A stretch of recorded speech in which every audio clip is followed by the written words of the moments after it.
Telugu digital media network లో political కేటగిరీలో number 1 కేవలం 72 గంటల్లో 1,50,00,000 వ్యూస్ పైగా పాపులర్ టీవీ నెట్వర్క్. రియల్ ఎస్టేట్లో ఎవరైనా కొనాలి అనుకునే వాళ్ళకి ఏ లేఅవుట్లు కొంటే బెటర్ అని మీరు అంటారు? హైదరాబాద్ అనేది అద్భుతమైన లొకేషన్. హైదరాబాద్లో ఇన్వెస్ట్మెంట్ చేయడానికి స్కోప్ ఉంది, ఫ్యూచర్లో రిటర్న్ రావడానికి మంచి ఆప్షన్ ఉంది.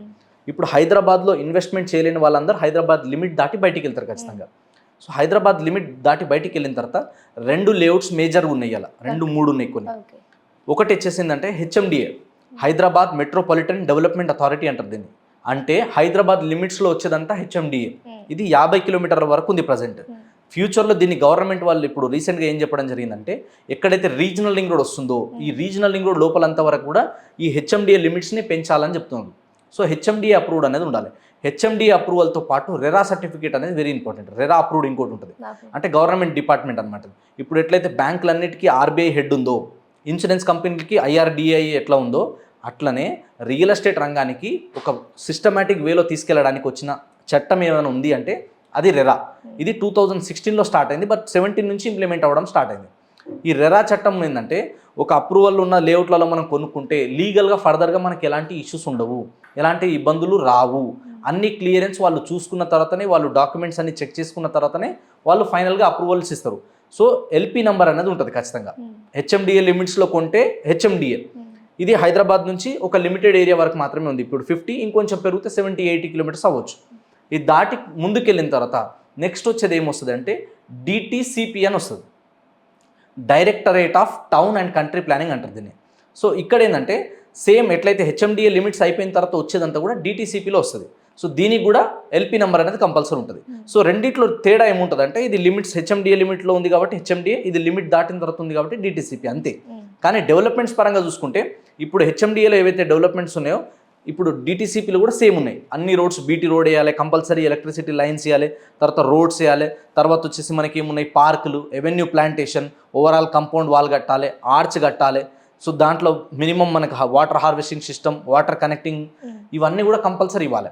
అలాగే హెచ్ఎండిఏలో ఎలాగైతే ఉందో ఇప్పుడు డిటిసిపిలో కూడా సేమ్ ఉంది. ఇంకా హెచ్ఎండిఏలోనే కొన్ని చోట్ల 30 ఫీట్ రోడ్స్ ఉంటాయి, కానీ డిటిసిపిలో మినిమం వచ్చేసి 33 ఫీట్స్ ఉంటాయి, 40 ఫీట్స్ ఉంటాయి. మెయిన్ రోడ్స్ కొన్ని పెద్ద వెంచర్స్, పెద్ద లేఅవుట్స్ అయితే ఖచ్చితంగా 60 ఫీట్ రోడ్ ఉంటాయి. దీని తర్వాత నెక్స్ట్ వచ్చేది ఏముందంటే, ఇప్పుడు మన హైదరాబాద్ సరౌండింగ్లో చూసుకుంటే ముడా అనేది ఒకటి ఉంది, Mahabubnagar urban development authority. So ఇది కూడా Mahabubnagar urban development authority, ఇది కూడా గవర్నమెంట్ ఒక బాడీ. సో దీంట్లో కూడా సేమ్ డెవలప్మెంట్స్ ఉంటాయి, అన్నీ కూడా మనకి రోడ్స్, ఎలక్ట్రిసిటీ, డ్రైనేజ్. ఇప్పుడు గవర్నమెంట్ తీసుకొచ్చే ప్రతి ప్రాజెక్ట్లో కూడా ఏంటంటే, పార్క్ కోసం కొంచెం ఏరియా, ఓపెన్ స్పేస్ కోసం కొంచెం ఏరియా, ఈ మిగతా ఎమ్యూనిటీస్ అన్నీ ఖచ్చితంగా ఇవ్వాలి కంపల్సరీ. వీటన్నిటికీ కూడా హెచ్ఎండిఏ అయినా, డిటిసిపి అయినా, ముడా అప్రూవ్డ్ లేఅవుట్ అయినా రెరా అనేది కంపల్సరీ ఉండాలి. రియల్ ఎస్టేట్ రెగ్యులేటరీ అథారిటీ అంటారు దీన్ని. అంటే ఒక్కసారి రెరా చట్టం నుంచి వచ్చింది మనకి, దీనికి రెరా అప్రూవ్డ్ ఉందంటే ఇబ్బందులు ఉండవు. ఎందుకు ఉండదు అంటే, ఒకసారి మనం ఒక లేఅవుట్లో ఎక్కడైనా ఇన్వెస్ట్మెంట్ చేస్తే వాళ్ళకి మొత్తం డీటెయిల్ మ్యాప్ ఉంటుంది, ఆడ మొత్తం ఏరియా ఎంత ఉంది, ఎంత ఏరియాలో ఓపెన్ స్పేసు, ఎంత ఏరియాలో రోడ్స్ పోతున్నాయి, ఎంత ఏరియాలో పార్క్ డెవలప్ చేస్తున్నారు, వీళ్ళు ఏమేమి ఫెసిలిటీస్ ఇస్తా అన్నారు, అన్ని దాంట్లో ఉంటాయి. దానికి కండిషన్ ఉంటుంది, మళ్ళీ ఒక 2 ఇయర్స్ 3 ఇయర్స్ టైం పీరియడ్ ఉంటుంది. ఈ 2-3 ఇయర్స్ టైం పీరియడ్ లోపు వాళ్ళు చెప్పిన డెవలప్మెంట్స్ అన్ని కంపల్సరీ చేసి ఇవ్వాలి. లేదంటే మొత్తం వెంచర్ అమ్ముకొని పారిపోయారు అనుకోండి, కస్టమర్ని ఏమన్నా అడగాలి మళ్ళీ. అందుకోసమే కొన్ని ప్లాట్స్ మార్టిగేజ్ కూడా చేస్తారు. ఒక 200 ప్లాట్స్ ఉన్నాయి అనుకోండి, 150 ప్లాట్స్ మీరు అమ్ముకోండి, 50 ప్లాట్స్ మార్టిగేజ్ చేయండి అంటారు. గవర్నమెంట్ చేసుకుంటుంది, అమ్మడానికి పర్మిషన్ ఉండదు. ఎప్పుడైతే 150 ప్లాట్స్ అమ్ముకొని చెప్పిన డెవలప్మెంట్స్ అన్ని చేసిస్తేనే ఇంకో 50 ప్లాట్స్ అమ్మడానికి ఛాన్స్ ఉంటుంది. కాబట్టి కంపల్సరీ అప్రూవ్డ్ ఉన్న లేఅవుట్లలో కొనాలి. అప్రూవ్డ్ లేని లేఅవుట్లలో కొంచెం తక్కువలో కూడా వస్తుంది, కానీ సేఫ్ ఉండి, సెక్యూర్ ఉండి, ఇప్పుడు మనం ఇల్లు కట్టుకునే విధంగా లేదా ఫ్యూచర్లో మనం కట్టుకోవాలన్నా ఇబ్బంది లేకుండా ఉండేటట్టు చూసుకోవాలి. చాలామంది ఇంకోటి ఏంటంటే, ఒకవేళ మనం అప్రూవ్డ్ లేని లేఅవుట్లో కొన్నాం అనుకోండి, దానికి నాలా కన్వర్షన్ చేపియాలి, ఎల్పీ నెంబర్ తీసుకోవాలి. అంటే మనం ఏదైతే ఎల్పీ నెంబర్ దీనికి ఉండదు కాబట్టి దీనికి ఎల్ఆర్ఎస్, బీఆర్ఎస్ లాంటిది పే చేయాలి. అంటే బిల్డింగ్ రెగ్యులరైజేషన్ స్కీమ్ కానీ, ల్యాండ్ రెగ్యులరైజేషన్ స్కీమ్ కానీ, బిల్డింగ్ పర్మిషన్స్ కోసం ఇవన్నీ ఉంటాయి అనమాట. ఎందుకు అంటే, ఈ అప్రూవ్డ్ ఉన్న లేఅవుట్కి, అన్అప్రూవ్డ్ ఉన్న లేఅవుట్కి ఏంటంటే, అప్రూవ్డ్ అన్నిటికీ టెక్నికల్ అప్రూవల్స్ నెంబర్స్ ఉంటాయి, లీగల్గా క్లియర్ ఉంటుంది, ఎక్కడికి వెళ్ళినా మనం ఆ డాక్యుమెంట్ నడుస్తుంది. ఇప్పుడు అన్అప్రూవ్డ్ లేఅవుట్స్ ఉంది, వ్యవసాయ భూములలో ఇల్లు కట్టాలంటే గవర్నమెంట్ ఒప్పుకోదు, దాన్ని నాలా కన్వర్షన్ చేయాలి. ఎందుకు చేయాలి? కంపల్సరీ రోడ్ వేయాలి, కంపల్సరీ ఎలక్ట్రిసిటీ లైన్స్ ఇవ్వాలి, డ్రైనేజ్ కనెక్షన్ ఇవ్వాలి. ఒక విలేజ్లో కానీ, ఒక మండల్లో కానీ మీకు అక్కడ అన్ని ఎమ్యూనిటీస్ వచ్చే విధంగా చూడాలి, మీకు అన్ని ఫెసిలిటీస్ ఇవ్వాలి. ఇవన్నీ చేయాలంటే గవర్నమెంట్కి మనం ట్యాక్స్ కట్టాలి. ఇది అప్రూవ్డ్ లేఅవుట్ అనుకోండి, దీంట్లో ఆల్రెడీ అన్ని పెయిడ్ ఉంటాయి కాబట్టి కస్టమర్ కొత్తగా పే చేయడానికి ఏం అవసరం ఉండదు. కాబట్టి అప్రూవ్డ్ ఉన్న లేఅవుట్లలో తీసుకుంటే బాగుంటుంది. ఇది మేము ఇచ్చే సజెషన్ ఏదైనా డిటిసిపి కానీ హెచ్ఎండిఏ కానీ లేదా ఇది ఉన్న తర్వాతనే మనం ఇన్వెస్ట్మెంట్ చేస్తే ఫ్యూచర్లో బాగుంటాయి. అప్పుడు పాతల్లో కొన్నప్పుడు ఇంతకుముందు ఉన్న ప్రీవియస్లో ఉన్నాయి కూడా కొనొచ్చు, కాకపోతే ఆ ఏరియా ఎలా ఉంది, అక్కడ సేఫ్టీ ఎలా ఉంది, వాళ్ళు ఏమేమి ఫెసిలిటీస్ ఇస్తున్నారు. సో ఒకవేళ మనం తీసుకున్న తర్వాత ఇవన్నీ చార్జెస్ కన్వర్షన్ చేసిన తర్వాత దానికి ఎంత ఛార్జ్ అవుతుంది ఇవన్నీ కూడా చూసుకోవాలన్నమాట. సింపుల్గా చెప్పాలంటే అప్రూవ్డ్ ఉన్న layout is like a colony or a gated community.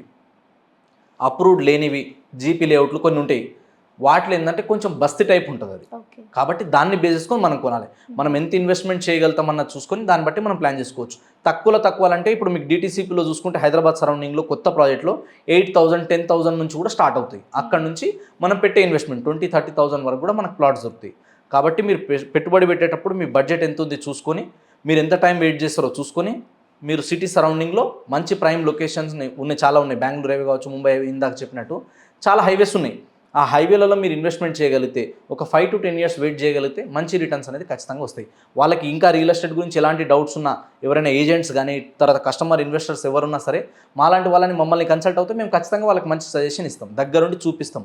వాళ్ళు వచ్చి చూసిన తర్వాత, లైవ్లో వెళ్ళి చూసిన తర్వాత, అక్కడ నేల మీద మనం నిలబడ్డప్పుడు మనకి ఇక్కడ గ్రోత్ వస్తుంది, ఫ్యూచర్లో మంచి రిటర్న్స్ వస్తాయి, ఇది పెరగడానికి ఛాన్స్ ఉంది అని మనకు అనిపిస్తేనే మనం ఇన్వెస్ట్మెంట్ చేయాలి, లేకపోతే చేయదు.